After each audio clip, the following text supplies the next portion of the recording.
اب سنیے زکریا اور یحییٰ علیہم السلام کے واقعات۔ دن گزرتے گئے، ابراہیم اور یعقوب علیہم السلام کی نسل سے کچھ نیک لوگ پیدا ہوئے۔ ان کو آل عمران کے نام سے یاد کیا جاتا ہے۔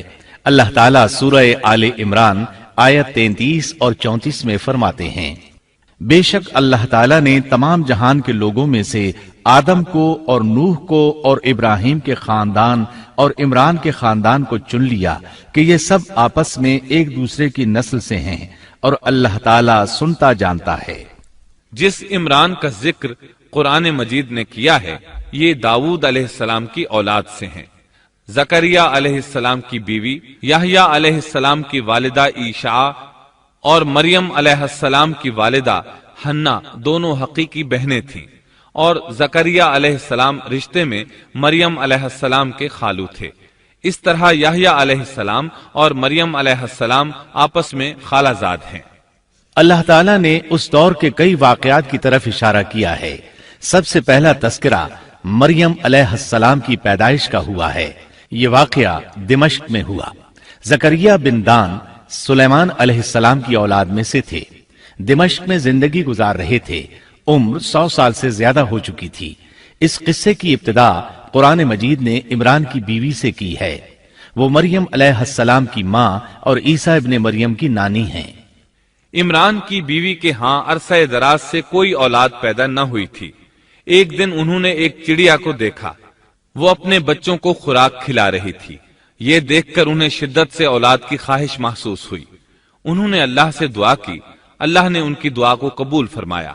چنانچہ جب بچے کی ولادت کا وقت قریب آیا تو انہوں نے ایک نذر مانی۔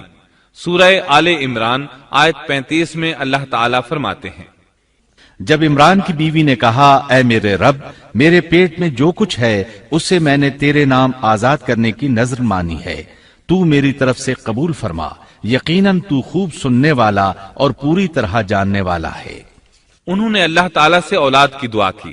اللہ تعالیٰ کے حکم سے جب انہیں بچہ پیدا ہونے کی امید ہوئی تو انہوں نے نذر مان لی کہ جس بچے کو جنم دوں گی اسے اللہ کے لیے آزاد چھوڑ دوں گی تاکہ وہ بیت المقدس کی خدمت کرے۔ زکریا علیہ السلام اور آل عمران بیت المقدس کی طرف نقل مکانی کر چکے تھے۔ بیت المقدس یہودیوں کی عبادت گاہ تھی۔ یہ ان کا طریقہ تھا کہ اپنی اولاد کے بارے میں بیت المقدس کا خادم بنانے کی نذر مانا کرتے تھے۔ بچہ پیدا ہوتا تو علماء کے سپرد کر دیتے، وہ اسے تورات پڑھاتے تاکہ وہ عبادت کرنے والا بن جائے، بیت المقدس کی خدمت کرے۔ لیکن ان کے ہاں بچی پیدا ہوئی۔ بچیوں کو تو خدمت کے لیے وقف نہیں کیا جاتا تھا۔ سورہ آل عمران آیت 36 میں ہے، جب بچی پیدا ہوئی تو کہنے لگیں، پروردگار میرے ہاں تو لڑکی ہوئی ہے، اللہ تعالیٰ کو خوب معلوم ہے کہ کیا اولاد ہوئی ہے، اور لڑکا لڑکی جیسا نہیں، میں نے اس کا نام مریم رکھا ہے، میں اسے اور اس کی اولاد کو شیطان مردود سے تیری پناہ میں دیتی ہوں۔ عمران کی بیوی حیرت میں پڑ گئیں کہ انہوں نے تو نذر مان رکھی ہے اور اب لڑکی کو تو بیت المقدس کی خدمت کے لیے وقف نہیں کیا جا سکتا۔ ان کے خاوند عمران بیت المقدس کے عابدوں میں سے تھے۔ بیوی نے ان سے مشورہ کیا، طے ہوا کہ بچی کو ہی خدمت کے لیے وقف کر دیا جائے۔ عمران کی بیوی بچی کو بیت المقدس میں لے آئیں۔ جس بچے کو وقف کرنا ہوتا تھا اس کی کفالت کوئی عالم کرتا تھا۔ عابدوں میں اس وقت یہ جھگڑا پیدا ہوا کہ اس بچی کی کفالت کون کرے گا۔ اس کے لیے آخر یہ طریقہ طے کیا گیا کہ وہ سب اپنا اپنا قلم پانی میں پھینکیں گے، جس کے قلم پر کچھ ظاہر ہو وہ اس کا کفیل بن جائے گا۔ چنانچہ سب نے اپنے قلم پھینک دیے، وہ پانی کے بہاؤ کے ساتھ بہنے لگے، جبکہ زکریا علیہ السلام کا قلم پانی کے بہاؤ کی مخالف سمت بہنے لگا۔ اللہ تعالیٰ سورہ آل عمران آیت 44 میں فرماتے ہیں، تو ان کے پاس نہ تھا جبکہ وہ اپنے قلم ڈال رہے تھے کہ مریم کو ان میں سے کون پالے گا، اور نہ تو ان کے جھگڑے کے وقت ان کے پاس تھا۔ اس طرح زکریا علیہ السلام کفیل قرار پائے۔ مریم علیہ السلام نے بہت اچھی پرورش پائی، وہ بہت تیزی سے پروان چڑھی۔ آپ کا جسم مضبوط اور خوبصورت تھا، بہت نیک اور عبادت گزار تھی، عورتوں میں سب سے زیادہ سچ بولنے والی تھی۔ اللہ تعالیٰ نے انہیں اپنی کرامات سے نواز رکھا تھا۔ اللہ تعالیٰ سورہ آل عمران آیت 37 میں فرماتے ہیں، جب کبھی زکریا ان کے کمرے میں جاتے